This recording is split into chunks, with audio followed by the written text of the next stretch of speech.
शेवटच्या दिवशी बंधुतेचा उपदेश केला आहे. हे जर देश स्थिर व्हायचा असेल तर आम्ही भाऊ भाऊ म्हणून राहायचं की नाही? आम्ही प्रतिज्ञा घेतो, हा देश माझा आहे काय? आम्ही सगळे कधी होणार? शिव्या देऊन,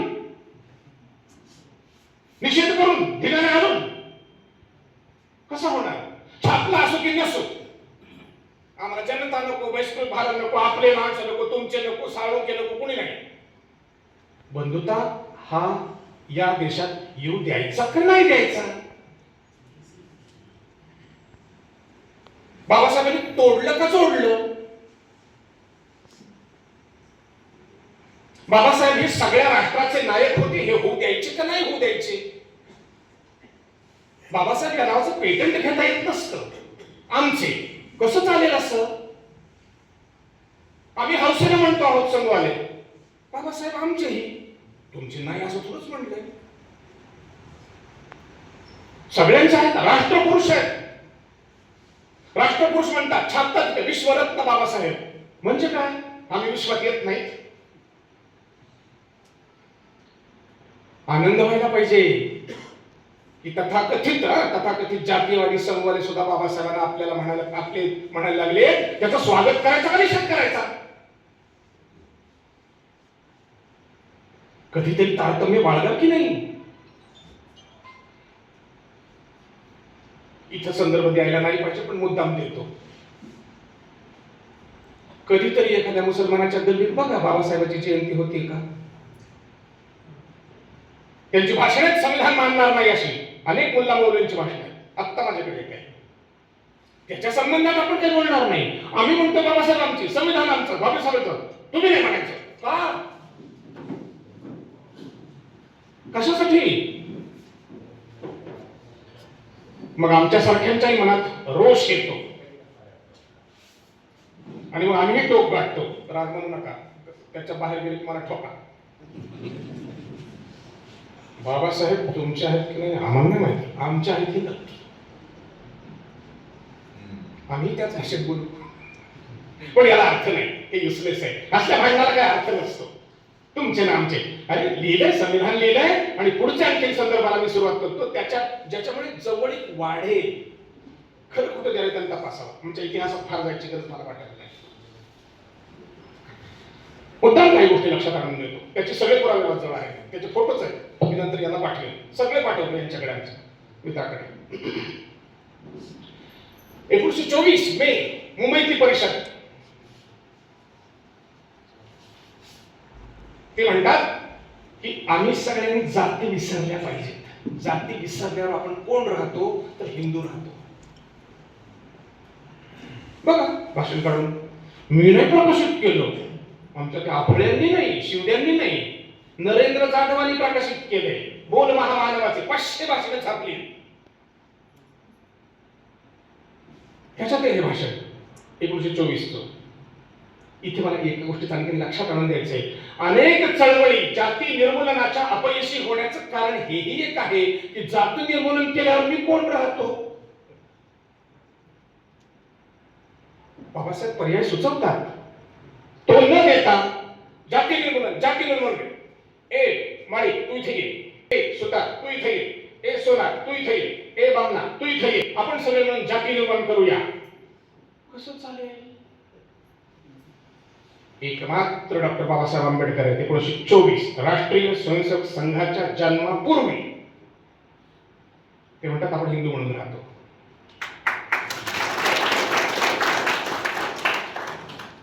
चौदार तळ जबाबदारीने बोलतोय, कोर्टात जायची तयारी आहे, जेलात जायची तयारी आहे. चौदार तळ्यावर बाबासाहेब लिहितात, फ्रेंच लोकांनी जशी सभा भरवली त्यांच्या हितासाठी, तशी ही सभा हिंदू संघटन करण्यासाठी बोलावण्यात आलेली आहे. कसं वाटलं ऐकायला? पुरावा पाठवतो.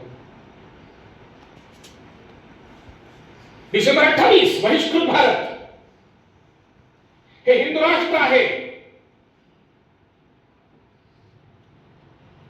ही गोष्ट स्पष्ट आहे. बाबासाहेब लिहितात बहिष्कृत भारतात. तेही उघड आहे. हा लग्नाची गोष्ट मात्र पुढे आहे. त्याचा पश्चाताप इथल्या सगळ्या मंडळींनी केला पाहिजे. बाबासाहेब हिंदू समाजाच्या हितासाठी झटतायत, एकत्र या म्हणतायत, आणि इथला समाज शिवू नकोस. एक वाईट उदाहरण सांगतो. काल्पनिक आहे का खरं मला माहित नाही, कुठल्या तरी नाटकातलंय म्हणे. एक आडावर कोणीतरी पाणी भरतोय विहिरीवर, आणि दुसरा आमचा वंचित घटकातला एक मनुष्य पाणी मागतोय, कारण त्याला विहिरीला शेवायची त्याला परवानगी नाही. तो जोरदार म्हणतोय पाणी द्या. तो दुर्लक्ष करतोय. हा जोराने म्हणतो आता जर तुम्हाला पाणी दिलं नाहीस तर दाब पाणी. पुढचं गंमत आहे मोठी. तो म्हणतो दाब पाड पण दुरून शिवू नकोस. पोटभर मिळालं पाहिजे, पण मंडळी हेही लक्षात घेणं आवश्यक आहे. इथला सुबुद्ध समाज आहे साताऱ्यातला माझ्या समोर. गरिबीचे प्रश्न सुटत नाहीत. चला माझ्या गावाकडे मी तुम्हाला दाखवतो. आजही तो राजवाडा तसाच आहे. आज वळी ते तो वाडा तसाच आहे. ती माणसं तशीच आहेत. सातारा जिल्ह्यात गावं किती? 1887. या सातारा सोडून तालुक्याचं स्थान सोडून जरा पलीकडे जा, काय अवस्था आहे आमच्या अनुसूचित जातीची. वर उचलणार की नाही उचलणार? आपले भाऊ आहेत ना, उचलावं लागेल. पोटात दुखता कामा नाही. तिथपर्यंत पोहोचायचंय. नवे नवे आम्ही ज्या परमवैभवाचा गप्पा करतो त्याचा अर्थ असा आहे की आमच्या देशातल्या रांगेतल्या शेवटच्या माणसाला अन्न, वस्त्र, निवारा, स्वास्थ्य आणि संस्कार सगळं सगळं मुबलक प्रमाणात मिळालं पाहिजे. त्याच परत मिळतं. त्याच्यासाठी काय करायचं? वाटेल ते करा, पण त्याला मिळालं पाहिजे. म्हणून एक नम्र विनंती आरक्षित गटाला, कधीतरी जिल्ह्याच्या ठिकाणी ते उद्योग केंद्र असतं, तिथं जाऊनही भेट दिली पाहिजे. गृहीत धरूया की मी मार्गणी समाजाचा आहे. आमची 55 लाखाची संख्या मानली जाते. खरी खोटी मला माहित नाही. किती लोकांना मिळाले जॉब आतापर्यंत? 49,000. 50,000. उरलेल्या 54 लाखांनी कुठं जायचं? मी आमच्या मित्रांना सांगत होतो मरशील काहीतरी धंद्याला लाभ. आरक्षण सगळ्यांसाठी आहे, पण सगळ्यांना मिळणार नाही. माझ्या ऐकिवात अजून नीट नाही. मोहिते साहेब जास्त स्पष्ट करतील. सगळ्या मिळून सरकारी नोकऱ्या 8 लाख, कोणी म्हणतो 2 लाख. त्यातला 65% काढून टाका, उरल्या किती? 59 जाती. एकेका जातीची संख्या 50 लाखाच्या वर, नोकऱ्या 2 लाख. कसं व्हायचंय? आम्ही जर नोकरीची आणि आरक्षणाची वाट बघत बसलो, नवीन मॉडेल बनायला पाहिजे. होय, आम्ही तोही उद्योग सुरू केलाय. आमच्या आठवले नावाचे मित्र आहेत. 9 रुपयाला धंदा सुरू केला. आजचा त्यांचा धंदा 3 कोटीचा आहे. त्यांचं आम्ही मार्गदर्शन घेतो. मिलिंद कांबळेंना बोलावलं, आठवलेंना बोलावलं. पहिलं सत्र उद्योग म्हणजे काय व मी तो का करावा.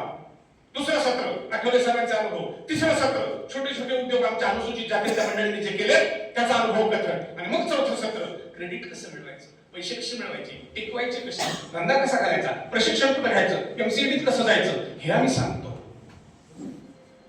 या टप्प्यात आता सगळ्यांनी प्रवेश करायची आवश्यकता आहे. नाहीतर खरं नाही बरं, कोणी विचारणार नाही, कोणी नाही विचारणार. अवघड आहे. आणि म्हणून आपल्याला या दिशेला जायचं असेल तर सगळ्यांनी एकमेकांना मदत करावी लागेल.